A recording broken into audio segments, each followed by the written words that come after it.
afternoon, sports fans, and welcome to today's lecture on the wide world of imperial spectacles. I'm your professor, Dr. Rob Steffen, and today we're going to step back and broaden our perspective a little bit. So in recent episodes, we've taken a deep dive into the worlds of ancient gladiatorial combats and epic chariot racing. Today, we're going to see a wide range of other spectacles that took place under the Roman Empire. Everything from wild beast hunts to spectacular executions to the Gladiatorial Games once again. In doing so, we're going to get a sense for what it would be like to attend the ancient Roman spectacles over the course of a day. And we'll also reflect on the ways in which these games, things that look like they're just for fun and entertainment, sent important messages about power and empire and Rome's dominion over most of the known world. So whether you're looking for some high-quality entertainment or searching for some strategies to rule your empire, journey with me as we investigate a day at the Roman Games.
Alright, so we have seen in previous lectures that the Roman games, or the Ludi as they were called in Latin, were a big deal in the Roman Empire. Emperors could put on hundreds of days of games per year as a way to both signal their power and to placate their people. But these games weren't just put on all willy-nilly. No way. There was a standard progression to a day's worth of Roman games. This is what the Romans called the munus legitimum, or the proper games. Now, preparation for the games began long before the gladiators stepped foot into the arena. Days or weeks before the games, the editor, or the host of the games, would need to obtain labor. So the animals and the prisoners and the gladiators to fight and die in the arena. And to do this, the editor would contact someone called a lanista, which was the Latin term for the person who ran the gladiatorial training schools, known as the ludus or the ludi in Latin. They'd have to negotiate things like the number of fighters, the skill of those fighters, and the price of those fighters. And ancient evidence shows that these negotiations could be just as fierce as the fights themselves. This happened to the point where legislation needed to be passed to limit the price gouging that Roman lannisti were trying to do and get more money out of the editors. Now next up, the editor would have to advertise the games. And this could happen by word of mouth, but we also have evidence for written announcements for games at sites like Pompeii. So you might think of this as kind of an ancient version of putting up billboards. So these signs could include all sorts of information. Who was putting on the games, when they'd take place, the number of fights, and extra entertainment information like whether or not there would be beast fights along with it. And just like any modern sporting event, you could get a program for the day's events. Just like at the horse track, or at the football game, or a basketball game, which included all the fighters. It included their records and the order of events that would take place on that day. The night before the games were to begin, the performers, including the gladiators, would all eat together at a big banquet, which was open to the spectating public, and they could come check out things one more time before the matches would begin. It's gotta be kinda weird eating dinner with somebody who's gonna be trying to kill you the next day. Anyway, on the day of the event, things would begin with something known as the pompa, or the procession, where the editor would parade around everyone and everything involved in the games that day. It would begin with lictors carrying the fasces, the bundle of rods with the axe in the middle, that symbolize a Roman magistrate's right to imperium, or power. After that, we would then get the trumpeters, blowing their horns to announce the games. And following the band, or the ancient version of the band, we'd get people carrying a platform, right, on their shoulders on which images of the gods would reside. And after being paraded around, these images would then head up to the editor's box, a place to preside over the games and to hopefully help ensure fair play. Now, after the statues of the gods, we get the symbols of victory. So we'd have people carrying palm branches, which would be given to the victors, and stone tablets on which to record their victory. Now, only after all this do we get the editor himself, surrounded by his entourage, carrying the armor of the gladiators. Then finally, we get some more musicians, we get horses, and then last but certainly not least, we get the gladiators and the beast fighters themselves. Now, in the movies, it's at this point that the gladiators would give their salute to the emperor or to the editor, right? "We who are about to die salute you." But whether this actually happened is a matter of some debate. Our only reference to it comes from a text that describing prisoners forced to fight and die in a naumachia, or a staged naval battle. And the author seems to be indicating that this was a strategy that those people were trying to use, an unsuccessful strategy, for trying to gain mercy from the emperor. Now, regardless whether that salute was common in the normal munus legitimum, it certainly does make for great entertainment today. Now, after the Pompa, a herald would once again announce the order of the day's events, and they would pass around placards to the spectators reiterating this information. Then the games were ready to begin. So let's go ahead and take a look at the action.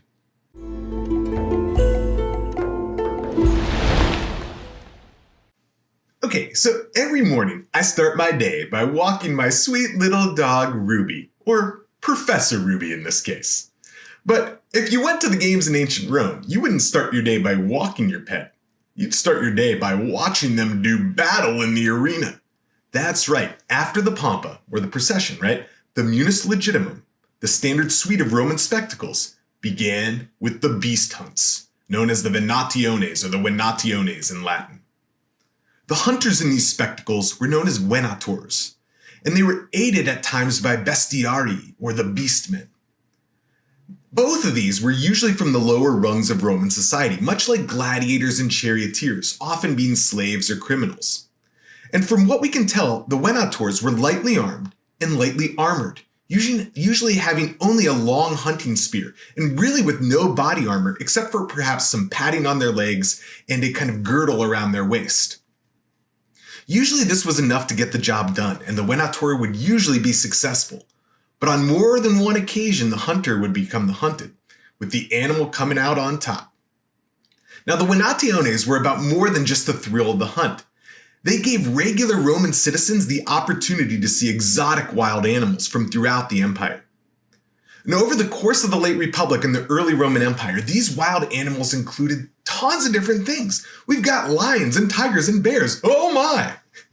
As well as bulls and boars, as well as elephants and rhinoceroses, and even exotic beasts such as ostriches. Who wants to fight an ostrich? And giraffes. You can't kill a poor giraffe. And it's not like you just get one animal running around in the arena. Nope, the scale of these things could be absolutely staggering. So the Roman general Pompey the Great in 55 BCE put on a series of spectacles with 500 lions, more than 400 leopards, and 20 different elephants. I mean, geez, no wonder these animals are on the endangered species list today. And Pompey's rival, Julius Caesar, was not to be outdone. He imported more than 400 lions, along with bulls from Thessaly, and the first giraffe ever to step its lanky legs into Rome.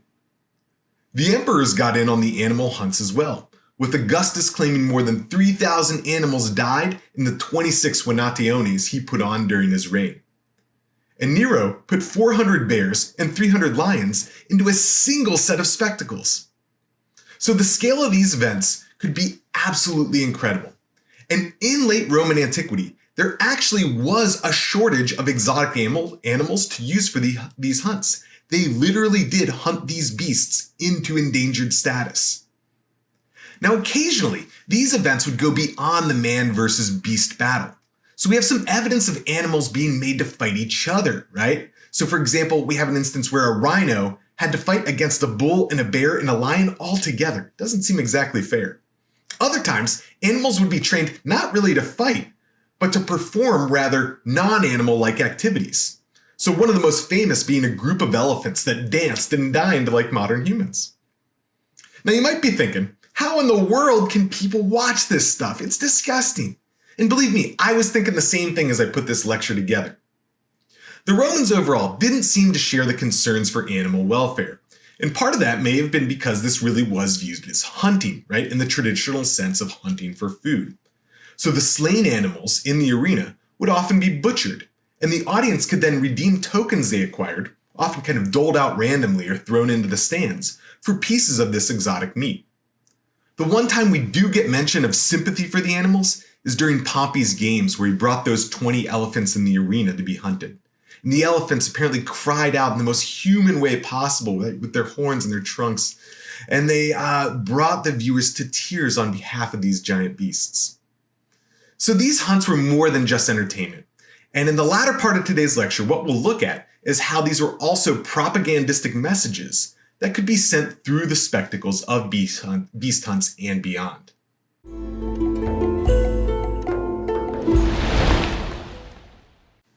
So if you're feeling bad for the animals in the previous section, and I count myself in that category, well, it's now time for the revenge of the animals.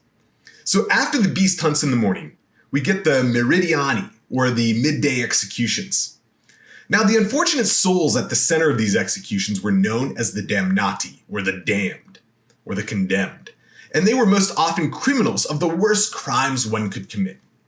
Now, perhaps rather strangely, and certainly rather alarmingly, we know quite a bit about these executions from their depiction in archaeological remains such as mosaics.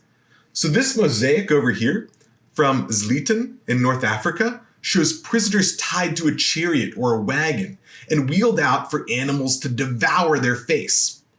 This was known as the damnatio ad bestias, and it seems like a rather terrible way to meet your end. Our next mosaic also comes from North Africa over here, this time from the site of El Jem.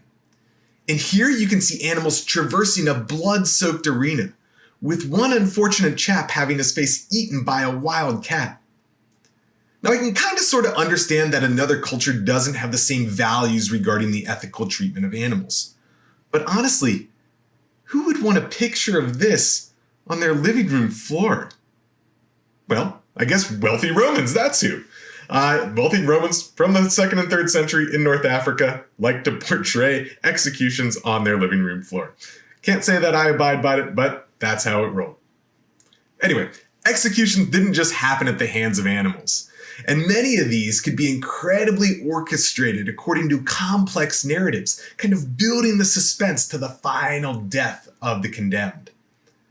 Sometimes these recalled former Roman battles or conquests, and other times they centered on the individuals and their transgressions. So we get one example of a Sicilian bandit who was tied up on scaffolding meant to resemble Mount Etna, the kind of largest volcano and mountain in Sicily. And this then dramatically collapsed at the appointed time, with the condemned falling into a pit of wild beasts. Now we've already seen that giant naumachia filled with condemned criminals that recreated famous naval battles. And so, for example, we get Augustus's recreation of the Battle of Salamis that sent thousands of the damnati to a watery grave. And still other executions could recreate punishments of mythology's most wicked villains. So we get the Roman poet Martial describing a criminal, a guy by the name of Laureolus, who was bound like Prometheus. But instead of an eagle eating his liver, it was a giant Caledonian boar who devoured his flesh. Afterwards, Martial comments, quote unquote, that his lacerated limbs lived on, dripping in gore, and in all his body, there was none left. Now, let's conclude this section on an uplifting note. The story of Androcles and the lion, which recounts an amazing outcome of one set of beast hunts and executions. So it was set in the Circus Maximus in Rome, and a number of criminals and prisoners were set to be executed by a wide variety of beasts. But one lion stuck out amongst them all. He was the biggest and strongest and most ferocious beast in the arena that day. The lion then approached one of the damnati, a guy by the name of Androcles, with bloodlust in his eyes. But upon getting closer, the lion started wagging his tail, and then licking young Androcles, and protecting him from the other beasts. And at that moment, the lion and the prisoner were both pulled from the arena on account of this miraculous event. And then the prisoner was asked what happened. And as it turned out, Androcles used to work for the proconsul of Africa. And the proconsul used to beat him horrifically. And one day he couldn't take it anymore and he ran away to hide in a cave, only to find that a lion later returned to that cave. And the lion was injured with a huge thorn stuck deep into his paw. And Androcles pulled that thorn from the lion's paw, kind of healing the wound. And eventually that night the lion fell asleep, one hand still resting on Androcles' body. Now when Androcles left the cave, he was eventually arrested and sent to Rome as a criminal, right, for deserting his master. But little did he know that the lion was eventually also captured and also sent to Rome to be used in the spectacles. And on that day, it was the miraculous reunion of two unlikely friends in the Roman arena. And in the aftermath, Androcles was set free and given possession of the lion on account of their amazing bond. So you see, even the executions can have a happy ending once in a while.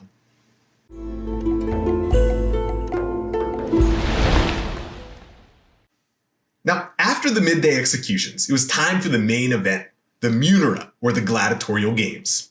We've covered these in depth in previous lectures, so I'll just touch on the basics here. Gladiators were trained in fighting schools and given specific sets of armor and weapons. Often, these were based on ethnic groups that Rome defeated. So we had the Samnite from southern Italy, the Thrakes from Thrace, the Gallus from Gaul. And others were given sort of kind of descriptive titles, right? Like the Retiarius, or the fisherman or netman, and the Secutor, named that because he's the guy who follows the other fighter around in the arena. And these specific types of gladiators often had set types of opponents. So the Retiarius, the lightly armored guy dressed as a fisherman, would often fight the Secutor, one of the most heavily armored of the gladiators. Or you might get the Thrakes or Thracian, right, using his curved sword known as the Sica to get around the large shield or the scutum of the Murmillo, his most common opponent.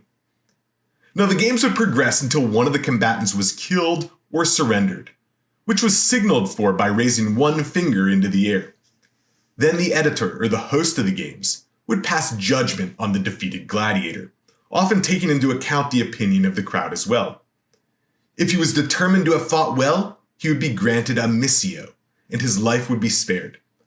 Otherwise, if the editor gave the pollice verso, or the turned thumb, the defeated gladiator's life would end in the arena that day. By the time of the Roman Empire in the 1st or 2nd century CE, scholars estimate that about 1 in 5 fights ended in death. And so you had about a 10% chance of dying in a fair fight anytime you entered the arena.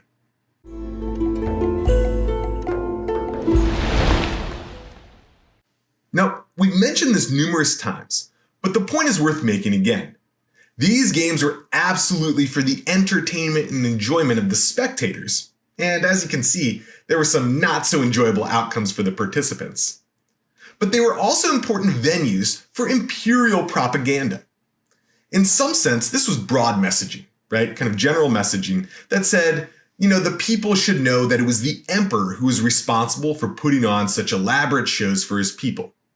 But in other ways, these spectacles sent far more specific messages about the reach and extent of Rome's empire. So let's start with the venationes, right? The beast hunts. A huge part of the attraction of these hunts must have gone beyond the kind of will he live or will he die kind of thrill of suspense. The audience would have likely never before seen many of the animals in the arena, right? So lions and giraffes and rhinos from sub-Saharan Africa, and hippos from Egypt, and ostriches from, where wherever ostriches come from, right? And as a result, Rome's conquest of its empire was being replayed, at least to an extent, in front of the people watching the beast hunts. Moreover, the fact that these animals, once slaughtered, were butchered for food for the audience, that helped demonstrate that the regular people of Rome did indeed share in the glory and the benefits of Rome's burgeoning impressive empire. Now the same goes for the executions, right? Prisoners could be brought in from all corners of the empire, and they were often dressed in elaborate ethnic garb, once again highlighting the diversity of the regions that now Rome ruled. And the creativity of some of these executions, such as replaying historical battles, once again demonstrated Rome's ability to rule over its dominion. And when you think about it, this was important for another reason too. By the High Empire, Rome they weren't actually doing much conquering anymore. The borders of the empire ebb and flow a little bit, but it doesn't change all that much. So in some ways, Rome is reminding people that they do still conquer, even if it's over foreign prisoners in the arena, rather than over rival kingdoms on the battlefield. And finally, we get to the Gladiatorial Games. So we've seen how the armature of the gladiators often represents ethnic groups conquered by Rome. And so watching a Thracian fight a Gaul would have been somewhat kind of humiliating for both of those ethnic groups, as well as a reinforcement of Rome's power over those regions and peoples. What better way to highlight your superiority than through making your conquered foes fight each other? Now finally, we've seen how the game served as a venue for regular people to interact with the emperor.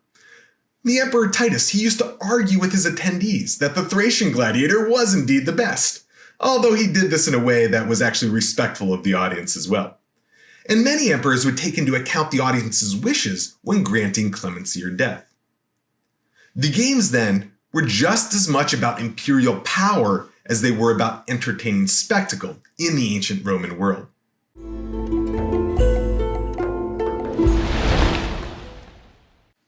So the daily progression of Roman games has to provide one of the best parallels to sport and spectacle in the modern world. Let's take a college football game day as our parallel here, right? So before the games ever start, the coaches and sometimes the athletes put on press conferences, in just the same way that gladiators would have feasted publicly the night before a match. College football teams are no stranger to drumming up publicity for the events. And when you get to the game itself, you certainly buy yourself a program, just like you could in Roman antiquity. In ancient Rome, this was followed by the pompa or the procession. And in the modern world of college football, we get something similar, with the band taking the field and then the team taking the field going to the sidelines as well. Fight songs are played, anthems are sung, and it's time for kickoff. Now the game itself, while not intended to be deadly, certainly does involve the violent contestation between two teams of well-trained, extraordinarily athletic individuals. Thankfully, we don't do halftime executions anymore, but we do have elaborate halftime shows. You could certainly get yourself a hot dog, watch the band. That hot dog's probably not made out of exotic meats, but you still get the point. Maybe get yourself an ice cold beer instead of a fine Roman wine. But you definitely have some food and drink, watch some entertainment during halftime, and get ready for the second half. Now, just like in the arena, the fans cheer and they shout, often in a coordinated manner, and players on the field can be inspired by the passion in the stands. And finally, when the game's over, it's often written about the next day in the newspaper, discussed on television and on ESPN, and commented on in internet forums. Just the same way that sport and spectacle results were often recorded in the Acta Diurna in Roman antiquity, kind of the daily newspaper or gazette that would report news from these spectacles. So while we have a few less deaths when we attend the games today, we follow an awfully similar progression when we have our day at the games.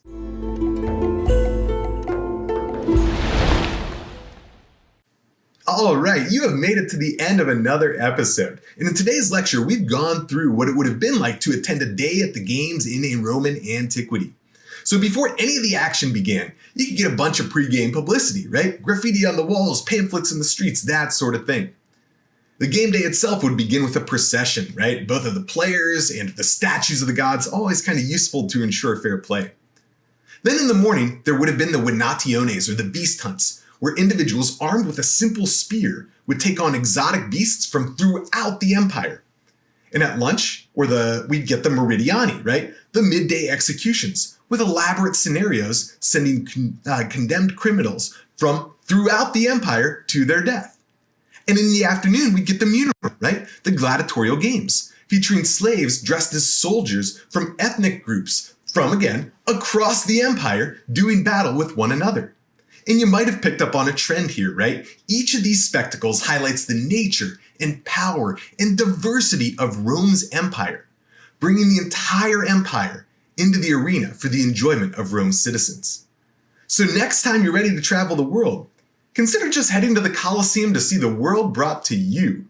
Just a couple lessons you can learn from A Day at the Roman Games.